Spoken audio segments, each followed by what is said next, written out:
ಇನ್ನು ಓವರಾಲು 5 ಮಾರ್ಕ್ಸಿಗೆ ಇದು ಕ್ವಶನ್ ಕೇಳಿರ್ತಾರೆ. ಎಂಜೈಮ್ ಆಫ್ ಡಯಾಗ್ನೋಸ್ಟಿಕ್ ಇಂಪಾರ್ಟೆನ್ಸ್ ಅಂತೇಳಿ 5 ಮಾರ್ಕ್ಸಿಗೆ ಕೇಳೋಂಥ ಕ್ವಶನ್ ಇದು ಕೇಳಿದ್ದಾರೆ already.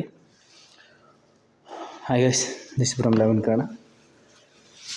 So first myocardial infections ಅಂದರೆ ಈಗ ಸ್ಪೆಸಿಫೈ ಮಾಡಿ ಒಂದೊಂದು ರೀಜನ್ನಿಂದ ಹೋಗೋದಾದರೆ ಫಸ್ಟು ಹಾರ್ಟಿಗೆ ಸಂಬಂಧಪಟ್ಟಂತೆ ಯಾವ್ಯಾವ ಎಂಜೈಮ್ಸ್ ಟೆಸ್ಟ್ ಮಾಡ್ತೀವಿ. ನೆಕ್ಸ್ಟು ಲಿವರಿಗೆ ಸಂಬಂಧಪಟ್ಟಂತೆ ಯಾವುದು, ಮಸಲ್ ಡಿಸೀಸಿಗೆ ಸಂಬಂಧಪಟ್ಟಂತೆ ಯಾವುದು, ಬೋನ್ ಡಿಸೀಸಿಗೆ ಸಂಬಂಧಪಟ್ಟಂತೆ ಯಾವುದು, GIT ಗ್ಯಾಸ್ಟ್ರೋ ಇಂಟೆಸ್ಟೈನಲ್ಗೆ ಸಂಬಂಧಪಟ್ಟಂತೆ ಯಾವುದು.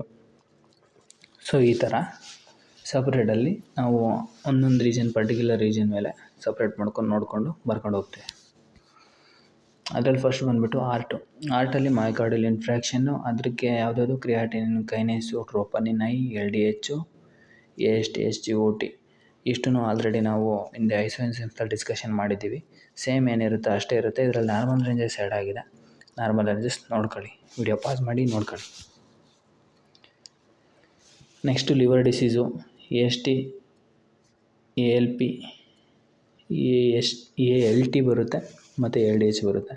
ಸೊ LDH 5 ಸಬ್ ಯೂನಿಟ್ಸ್ ಏನಿದೆ ಅದು ಲಿವರ್ಗೆ ಹೆಲ್ಪ್ ಮಾಡುತ್ತೆ. ಸೊ ಇಷ್ಟು ಇದು ALT ಬಂದುಬಿಟ್ಟು ಲಿವರಲ್ಲಿ ಆಲ್ರೆಡಿ ಲಿವರ್ ಡಿಸೀಸು ಹೆಪಟೋಸೈಟಲ್ಲಿ 5 to 35 ಯೂನಿಟ್ಸ್ ಪರ್ ಲೀಟರ್ ಇರಬೇಕು.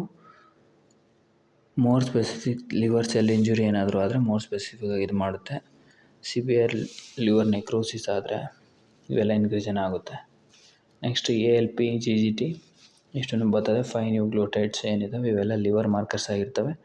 Marker for cholecystitis. Confirm the hepatic origin ALP alcoholic. So ALP ಯಾವಾಗ ಜಾಸ್ತಿ ಆಗುತ್ತೆ ಅಂದರೆ ಆಲ್ಕೋಹಾಲಿಕ್ ಕಂಡೀಷನ್ಸಲ್ಲಿ, ಮತ್ತು GGT ಕೂಡ ಆಲ್ಕೋಹಾಲಿಕ್ ಕಂಡೀಷನಲ್ಲೇ ಜಾಸ್ತಿ ಆಗುತ್ತೆ. ಇನ್ನು ಮಸಲ್ ಡಿಸೀಸಿಗೆ ನೋಡಿದ್ರೆ ಕ್ರಿಯಾಟಿನಿನ್, ಕೈನೇಸ್ ಟೋಟಲ್ ಇದು ಮಾಡಿದ್ರೆ ಸಿಗುತ್ತೆ. CKMM ಐಸೋಎನ್ಸೈಮ್ಸ್ ಏನಿದೆ ಸಬ್ ಯೂನಿಟ್ಸ್ ಅದು ಮಾಡ್ಕೊಂಡು ಸ್ಕೆಲಿಟಲ್ ಮಸಲ್ಸಲ್ಲಿ 20 to 200 ಯೂನಿಟ್ಸ್ ಪರ್ ಲೀಟರ್ ಇರಬೇಕು.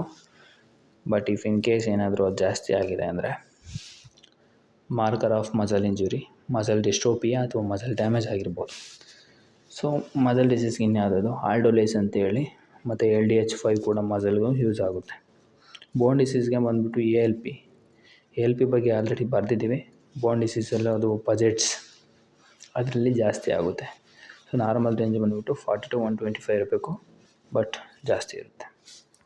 ನೆಕ್ಸ್ಟ್ ಇನ್ನು ಗ್ಯಾಸ್ಟ್ರೋ ಇಂಟೆಸ್ಟೈನಲ್ ಟ್ರ್ಯಾಕ್ಟ್ ನೋಡಿದರೆ ಅಮೈಲೇಸ್ ಮತ್ತು ಲೈಪೇಸ್ ಬರುತ್ತೆ.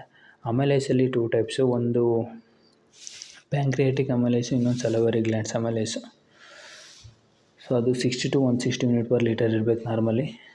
ಸೊ ಅದಕ್ಕಿಂತ ಜಾಸ್ತಿ ಇದ್ದರೆ ಪ್ಯಾಂಕ್ರಿಯಾಟೈಟಿಸ್ ಆಗ್ಬೋದು. ಮತ್ತು ಸಲೈವರಿ ಅಮೈಲೇಸ್ ಏನಾದ್ರು ಜಾಸ್ತಿ ಆಯಿತು ಅಂದರೆ ಮಮ್ಸ್ ಕಂಡೀಷನಲ್ಲಿ ಜಾಸ್ತಿ ಆಗ್ಬೋದು. ಯಾವಾಗೆಲ್ಲ ಜಾಸ್ತಿ ಆಗುತ್ತೆ ಅಂದರೆ 6 to 12 ಅವರ್ಸ್ಗೆ ಜಾಸ್ತಿ ಸ್ಟಾರ್ಟ್ ಆಗುತ್ತೆ, ಜಾಸ್ತಿ ಆಗಿರುತ್ತೆ ಇನ್ಫೆಕ್ಷನ್ ಆಗಿ. 24 ಅವರ್ಸಲ್ಲಿ ಪೀಕಲ್ಲಿರುತ್ತೆ. 3 to 4 ಡೇಸಲ್ಲಿ ಕಮ್ ಬ್ಯಾಕ್ ನಾರ್ಮಲ್ ರೇಂಜಿಗೆ ಬಂದುಬಿಡುತ್ತೆ.